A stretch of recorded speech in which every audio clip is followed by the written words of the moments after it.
Assalamualaikum warahmatullahi wabarakatuh. Perkenalkan, nama saya Mustianingsih, calon guru penggerak dari Sekolah SD Raden Fatah, Benowo, Surabaya.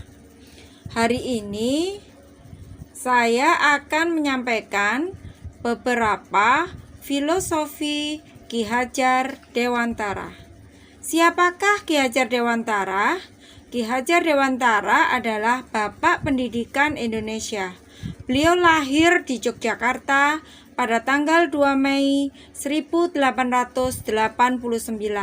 dengan nama Raden Mas Suwardi Suryo Ningrat.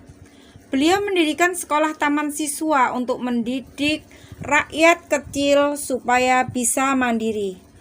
Karena rasa kecintaannya pada dunia pendidikan, maka pemerintah menetapkan tanggal 2 Mei sebagai Hari Pendidikan. Berikut merupakan beberapa nilai-nilai filosofi pendidikan menurut Ki Hajar Dewantara. Seperti yang dijelaskan di awal, metode pendidikan menurut Ki Hajar Dewantara adalah among, di mana among merupakan cara pendidik dalam membimbing anak harus dengan penuh kecintaan dan lebih mendahulukan kepentingan anak. Sedangkan dasar pendidikan yang sesuai dengan pemikiran Ki Hajar Dewantara yaitu dalam proses belajar, anak tidak dapat lepas dari kodrat alam dan kodrat zaman. Hal ini menunjukkan bahwa dalam pembelajaran hendaknya disesuaikan dengan kodrat anak. Contohnya, pada proses pembelajaran di TK dan SD, kodrat anak adalah masih tahap bermain. Seorang pendidik harus dapat membuat suasana pembelajaran tersebut terasa nyaman bagi anak. Dalam proses menuntun, pendidik hanya sebagai pamong dalam memberi tuntunan dan arahan agar anak tidak kehilangan arah dan membahayakan dirinya. Coba lihat gambar berikut. Seorang pendidik diibaratkan sebagai petani yang menanam benih di sawah atau kebun. Jika petani menanam biji jagung, maka yang tumbuh adalah tanaman jagung dan tidak akan mungkin berharap tumbuh padi. Begitu juga sebaliknya.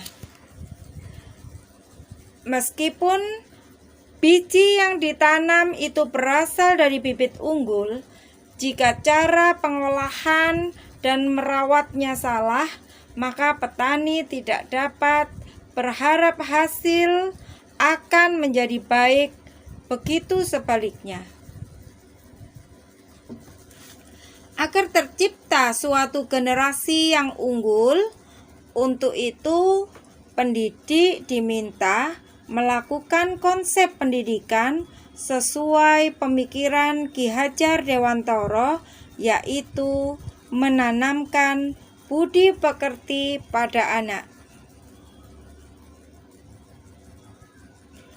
Seorang pendidik juga diharapkan bisa melakukan pembelajaran sesuai semboyan yang digaungkan oleh Ki Hajar Dewantara, yaitu ing ngarsa sung tulodo. Seorang pendidik harus menjadi contoh dan panutan bagi anak didiknya. Ing madya mangun karsa, seorang pendidik selalu berada di tengah anak didiknya dan terus membangun semangat dan ide anak untuk berkarya. Dan Tutwuri Handayani, seorang pendidik harus bisa memberikan dorongan dan arahan yang benar bagi hidup dan karya anak didiknya. Proses pembelajaran yang dilakukan seharusnya tidak hanya mentransfer pengetahuan semata, melainkan diwajibkan juga mentransfer keterampilan dan nilai-nilai spiritual keagamaan. Hal ini dilakukan dengan tujuan agar pendidikan pada akhirnya dapat membangun karakter menjadi lebih baik dan berakhlak mulia. Sebagai harapan, guru dapat kembali pada semboyan trilogi yang dicetuskan Ki Hajar Dewantara. Tugas guru bukan hanya mengajar, tetapi juga mendidik. Sebagai aktualisasi di era globalisasi, karakter bangsa harus segera diterapkan. Jika hal tersebut dilakukan, maka Indonesia akan terbebas dari keterpurukan akhlak dan menjadi bangsa yang berkarakter tinggi. Mari kita melangkah bersama dalam satu tujuan. Demikian paparan saya tentang filosofi Ki Hajar Dewantara. Terima kasih telah menyimak video ini. Sampai jumpa. Wassalamualaikum warahmatullahi wabarakatuh.